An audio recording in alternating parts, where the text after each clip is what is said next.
हमरा साथ में बानी भोजपुरी के महान कलाकार, महान धरोहर, शिरोमणि सुखनंदन यादव जी। हमरा से अगर कुछ बातचीत में त्रुटि हो जाई तो रउआ सब भी क्षमा करे हमरा के। काहे से कि ऐसन धरोहर के पास पहुँचे खातिर, कुछ ज्ञान लेवे खातिर अपनो ज्ञान के आवश्यकता होला और उ ज्ञान तो हमनी के लगे बाना कि कुछ आदमी पूछ सके, जान सके। फिर भी टूटी फूटी अपने जबान में हम कुछ जाने के प्रयास करें। आजकल के जौन भी नवजुवक पीढ़ी बा वो जानो कि भोजपुरी जौन आवाज आज बा हमनी के सुनतानी सन, खाली उहे भोजपुरी ना हो, भोजपुरी का हो असल में आज उहाँ के बताएब। तो स्वागत बा राउर हमरा चैनल। व्यास जी, भोजपुरी हो का? आज के जौन लोग सुनता, जौन नवयुवक पीढ़ी बा, ओकरे के भोजपुरी कहल जाला। भोजपुरी देहाती एगो भाषा है जौन के इतना रसदार हो, एकरा के सरस भी कहल गइल बा। तो सरस से कहल गइल बा, जो सरस के उल्टा कहब तो उतने उहे होई, आ सीधा कहब तो उहे होई। सरस एनियो से सरसे हुई, उलाट के पढ़ब तो वो सरसे हुई। लेकिन एमे भोजपुरी में एक गो शब्द बा जवना के जोड़ा कर दिहल बा, आ ओकर भाव इतना प्रदर्शित कर दिहल बा जे उतना हिंदी या संस्कृत में नहीं है।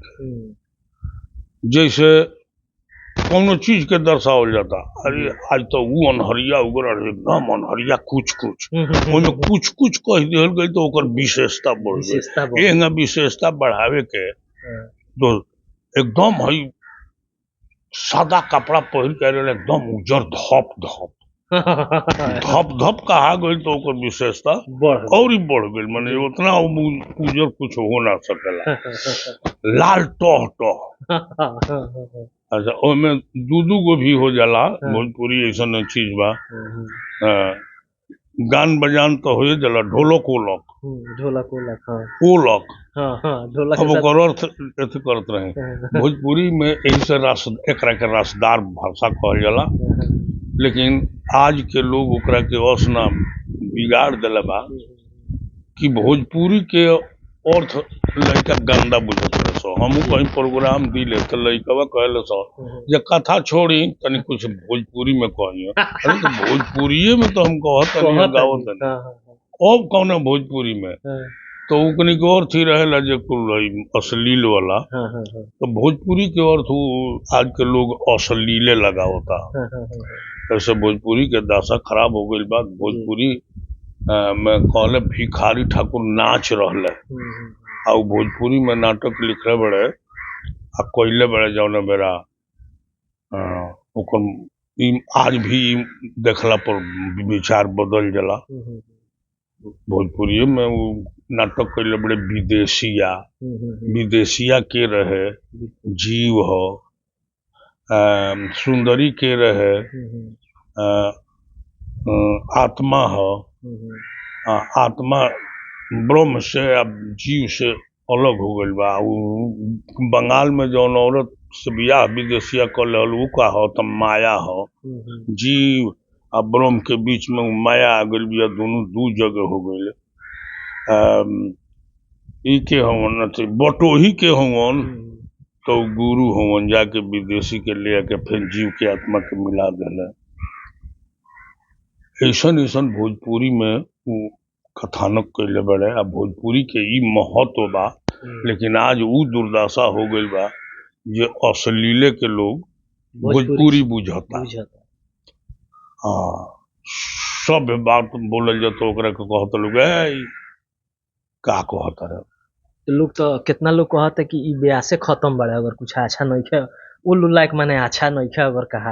हाँ, तो लोग शॉर्टो करे नहीं खे जाते। हाँ, तो ब्यास के अर्थ लोग नहीं खे मालूम जकरा नहीं खे। व्यास के अर्थ होला विस्तारो वेदांत, जो वेदों का विस्तार करता है, ज्ञान के बाद मतलब कहता है, उसको व्यास कहा जाता है। कोई गाना गा दिया, किसी तरह का गाना गा दिया, उसको व्यास नहीं कहा जाता। वो तो गायक है, अश्लील गाने वाला है। व्यास तो उसी को कहते हैं जो पुराण का कथा, रामायण का कथा, महाभारत का कथा, ज्ञान वाला बात मतलब है व्यास। अच्छा व्यास जी, जौन भोजपुरी बिगड़े के शुरुआत भइल ई कहाँ से भइल, एकरा बारे में कुछ अब देखिए में केहू के दोष ना कहल जाला, केहू के अथी ना कहल जाला, हो जाला जब से पैसा के धर्म छोड़ के अब पैसा पर उतारू आदमी हो गई, तब से ई बिगड़े लगला, तब से कुछ बिगड़ेला। 70 से ही रामायण के आ व्यास के अथी निकल,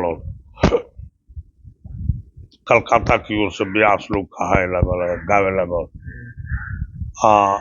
2000 आवत आवत में इतना न अश्लील समा गई कि व्यासी समाप्त हो गई, गायकी शुरू, आई अश्लील गीत शुरू हो गई।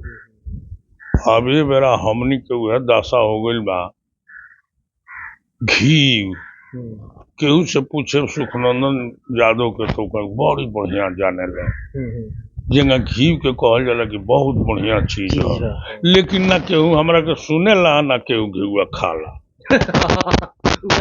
घीवा नीमन हो कही सब है, बाकी खाई केहू ना। सुखनंदन बढ़िया जाने ले, बढ़िया बात कहे ले, लेकिन केहू सुनी ना। 2000 के बाद से ही पोजीशन हो गई बा।